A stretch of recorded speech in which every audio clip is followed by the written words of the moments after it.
Servus Leute, wir haben 5 Enduro-Bikes getestet und heute geht es um das Edderton A170. Also seid gespannt, 180 mm in der Front, 170 mm am Heck, volle Ballerbude. Also dranbleiben.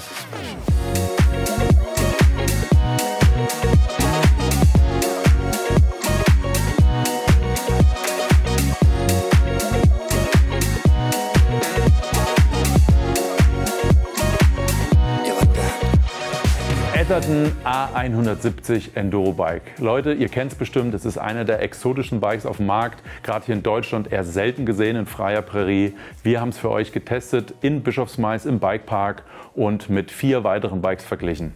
Das Edderton bietet in unserer Testkonfiguration 180 mm an der Front und 170 mm am Heck. Das Ganze ist ein Mallet-Aufbau, also 29 vorne, 27,5 hinten und auf Vollgas abgestimmt. Das bedeutet, man hat eine Fox 38 vorne drin, man hat hinten ein DRX2 Coil, also ein Stahlfederdämpfer ist verbaut.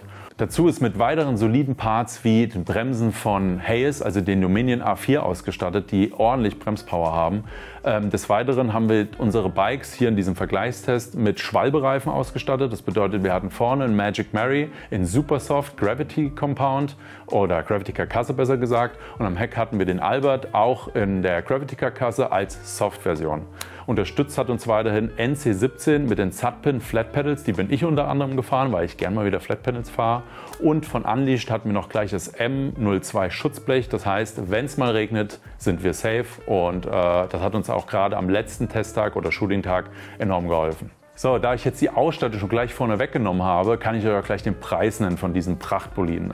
Es kostet 8.000 € roundabout, weil dazu kommt noch die Mehrwertsteuer. Das heißt, das Bike muss ja in UK bestellt werden, es wird dort gefertigt, muss dann hier eingeführt werden, deswegen müsst ihr die Mehrwertsteuer nochmal drauf bezahlen. Das bedeutet 19% on top, landet ihr also bei ca. 9.600 €. Es muss wiederum keine Brexit-Steuer oder eine Zolleinfuhrsteuer bezahlt werden, da das Fahrrad komplett in UK gefertigt wird. Man kriegt ein Zertifikat dazu, damit kann man nachweisen, dass es in UK gefertigt wurde und deswegen entfallen da keine Extrazölle auf das Bike. Das Bike ist natürlich auch optisch super auffällig, also gehen wir mal in die Details. Der Rahmen wird gebaut aus Titanmuffen, die lasergesintert sind. Das bedeutet, in diese Titanmuffen werden dann Carbonrohre eingesteckt und verklebt. Das ist ein ziemlich uniques Fertigungsverfahren. Das machen nur wenige oder gar keine, außer beispielsweise Specialized für den Downhill World Cup. Ihr kennt wahrscheinlich alle das Downhill Bike von beispielsweise Finn Iles. Das wird mit Hilfe des gleichen Fertigungsverfahrens gefertigt. Oder ihr kennt vielleicht auch noch aus roundabout 2016 Robot Bikes. Daher kommt das ganze Konzept aus. Die haben das als erste auch in Serie gebracht. Und aus dieser Robot Bikes Fertigung wurde auch irgendwann Edderton Bikes. Und heute könnt ihr die Teile einfach über Edderton bestellen. Das heißt Titanmuffen mit Carbonrohren verklebt. Ziemlich nices Konzept. Ein weiterer Schmankerl an dem Carbonrahmen ist der Dave Weigel Hinterbau mit den 6 Gelenken, also ein DW-Link, DW6-Link, um genau zu sein. Der soll dazu führen, dass man einfach eine optimale Kinematik an dem Fahrrad erreicht und viele Einstellgrößen hat, um das eben auch durchzuführen am Ende. Alles in allem bringt das Ganze zusammen ein super cleanes Design und ein wirklich sehr ansehnliches Fahrrad, was ihr auch unlackiert bestellen könnt. Denn bei uns im Test war eine lackierte Version, also waren die Muffen schwarz lackiert. Das Ganze gibt es auch im Raw-Look und damit wirkt es irgendwie noch mal ein bisschen martialischer und noch mal ein bisschen technischer. Kommen wir zur Geometrie des Edderton A170. Wir hatten die 480er Version, das bedeutet standardmäßig hat das Fahrrad 480 mm Reach. In unserem Fall war es etwas weniger, wir würden mal sagen so um die 475, da wir eine 180 mm Federgabel darin verbaut hatten. Das verkürzt natürlich auch etwas den Reach, weil die Front etwas nach oben geht. Gleichzeitig wird natürlich auch der Lenkwinkel etwas flacher. Normalerweise liegt man so bei 64 Grad. Wir hatten roundabout 63,3 Grad Lenkwinkel. Zu diesen, sagen wir mal, eher standardmäßigen Werten, also wir liegen ja mittlerweile bei den meisten Enduro-Bikes irgendwo roundabout bei 64 Grad Lenkwinkel, mit 63,6 sind wir natürlich nochmal ein Stückchen flacher, was nochmal ein bisschen aggressiver ist. Gibt es aber auch noch ziemlich kurze Kettenstreben. In unserem Fall sind das 435 mm Kettenstreben, was das Ganze natürlich noch etwas agiler macht, vor allem in Kombination mit den Mallet-Reifen oder mit dem Mallet-Reifen am Hinterrad, gab aber trotzdem eine ausgewogene Position im Fahrrad und war nicht zu flink. Das Tretlager zudem ist nochmal 12 mm abgesenkt, was den Schwerpunkt nochmal besonders tief bringt und auch vor allem die Kurvenperformance nochmal etwas erhöht.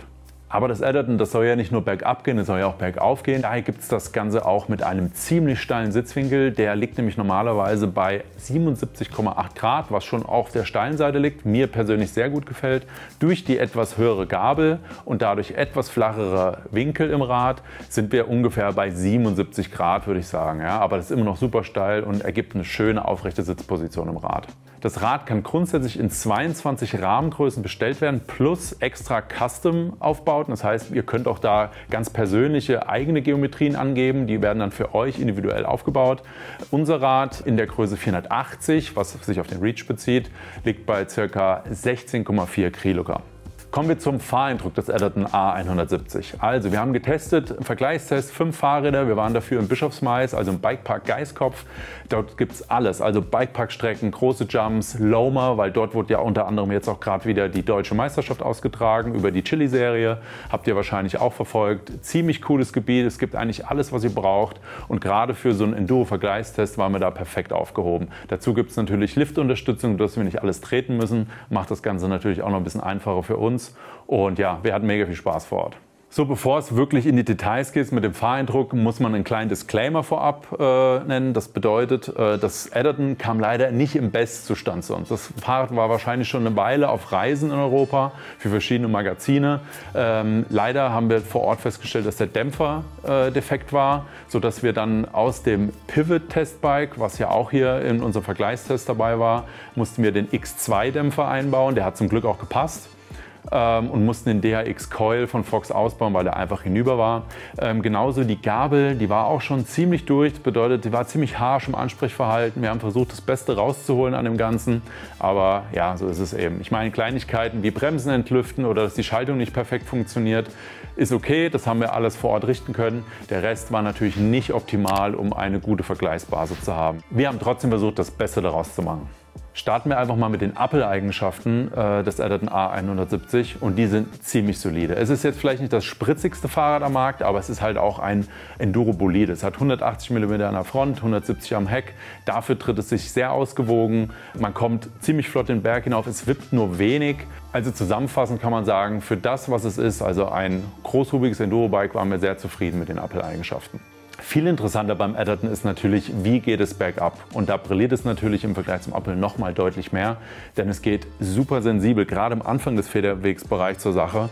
Es geht super gut über Wurzeln und über Steine, schluckt alles clean weg. Also wirklich sehr angenehm zu fahren, gerade im roughen Terrain, und da gibt es im Bischofsmais einiges von. Des Weiteren der Carbon-Titan-Rahmen, also die Kombination aus Titanmuffen und den Carbon-Rohren, ist, wie soll ich sagen, er filtert Vibration geradezu weg. Also man hat auf jeden Fall noch mal spürbar weniger Armpump auf längeren Abfahrten. Das kann man gerade im Bischofsmais wirklich ganz gut auf den Enduro-Stecken ausprobieren. Dort rumpelt es ja wirklich minutenlang am Stück und da gab es dann doch einen spürbaren Unterschied zwischen dem Edderton und den anderen Bikes am Test. Es hat auch einen grundsätzlich sehr sportiven Charakter. Das bedeutet, es lässt sich sehr gut pumpen über Wellen, über Hindernisse und damit Speed generieren. Es generiert dabei aber auch sehr viel Grip, was zu diesem sehr ausgewogenen Fahreindruck beiträgt. Und dieser hohe Grip ist nicht nur am Vorderrad präsent, der ist auch am Hinterrad präsent, und das trotz der wirklich kurzen Kettenstreben, die dich eigentlich auch überhaupt nicht einbremsen. Also am Anfang dachte ich, das wird vielleicht ein bisschen zu zappelig, das Fahrrad mit so kurzen Kettenstreben, war es aber gar nicht. Es ist im Endeffekt einfach nur wendig und agil und hat damit eine sehr ausgeglichene Basis. Dennoch lässt es sich auch super gut auf Flowing- und Jumping-Strecken fahren und lässt sich super gut aus Kickern oder aus Absprungkanten abziehen. Eine Sache wollte ich auf jeden Fall noch erwähnen, denn es gibt am Edderton keine Flipchips. Also normalerweise ist man es ja mittlerweile als Standard gewöhnt, dass ein Fahrrad irgendwie in High, Low, Mullet 29 einzustellen ist. Das gibt es beim Edderton nicht. Ihr entscheidet euch für eine Geo, die es entweder vorgegeben gibt aus den 22 Möglichkeiten, oder ihr nehmt eure persönliche spezifische Geometrie, die ihr vorgebt, aber eine Flipchip gibt es an diesem Fahrrad nicht. Kommen wir also zum Fazit des Edderton A170. Vorweg, wir haben das Ganze ja schon beschrieben als, naja, es war nicht ganz optimal, es war etwas gebrauchtes Fahrrad, der Dämpfer war defekt etc. Wir haben das Ganze im Nachgang zu Bischofsmais nochmal von unserem Tester Gregor fahren lassen. Dazu gab es einen frisch geserviceten Dämpfer, ein bisschen Liebe fürs Fahrrad, hier und da nochmal ein bisschen Hand angelegt, um einfach einen soliden Eindruck nochmal von ihm zu gewinnen auf seinen Home Trails in Graz. Grundsätzlich lässt sich sagen zum Fahrrad, es ist auf jeden Fall ein exklusives High-End-Enduro, keine Frage. Man muss natürlich beim Preis aufpassen, 8.000 € hört sich erstmal verlockend an für so ein High-End-Bike. Da kommt natürlich noch die Mehrwertsteuer drauf, die wird dort nicht mit angegeben bei Edderton auf der Seite. Das heißt, man landet roundabout bei 9.600 € ohne Versand. Grundsätzlich sind wir dann aber immer noch im Preisgefüge dieser Bikes hier und man hat für dieses Budget natürlich einen Exoten, der mit einzigartigem Rahmenbau punkten kann und natürlich euch nicht nur Punkte an der Eisdiele, sondern auch auf dem Trail gibt. Klare Stärke des Eddertons ist die Fahrwerkssensibilität, das heißt im Anfang des Federwegsbereichs habt ihr ein super feines Ansprechverhalten. Dazu gibt es dadurch auch natürlich viel Kontrolle und Vibrationsdämpfung. Das Konzept aus Muffen und Carbonrohren bietet einfach nochmal etwas Komfort, einfach weil Vibrationen besser geschluckt werden und damit weniger Armpump für euch. Zudem kann das Edderton auf jeden Fall als vielseitig beschrieben werden. Das heißt, ihr könnt damit im Bikepark hämmern, ohne Limit. Ihr könnt damit auf jeden Fall auch solide Touren treten. Es ist weder schwer, noch ist es zu träge. Es lässt sich super gut pedalieren, also auch da ein guter Allrounder. Das Gesamtkonzept vom A170 hat natürlich auch ein paar Schwächen, gerade in unserer Ausstattungsvariante oder vielleicht auch dem Zustand, in dem wir es bekommen haben. Die Ausstattung war ein bisschen altbacken mit der alten Schaltung. Man will nicht sagen, dass jedes Fahrrad heute eine elektrische Schaltung braucht, aber für diesen Price-Range erwartet man dann doch eine Transmission oder Di2. Zudem war es auch nicht das leiseste Fahrrad im Test und das trägt einfach zum subjektiven Fahrgefühl bei. Wenn ein Fahrrad Geräusche macht, ein bisschen lauter ist, macht das den Ride nicht unbedingt besser. Also fassen wir das Ganze nochmal kurz zusammen. Das Edderton ist ein nices Bike, es ist auf jeden Fall ein Exot, es ist leistungsstark, aber nicht perfekt. Und wer das Quäntchen extra Exotik haben will, der könnte sich sowas gönnen. Wie das Ganze aber im Gesamtkonzept unseres Vergleichstests abgeschlossen hat, das erfahrt ihr in unserem Zusammenfassungsvideo. Also bleibt dran, schaltet ein. Ansonsten lasst ein Abo da, lasst ein Like da und bis zum nächsten Video.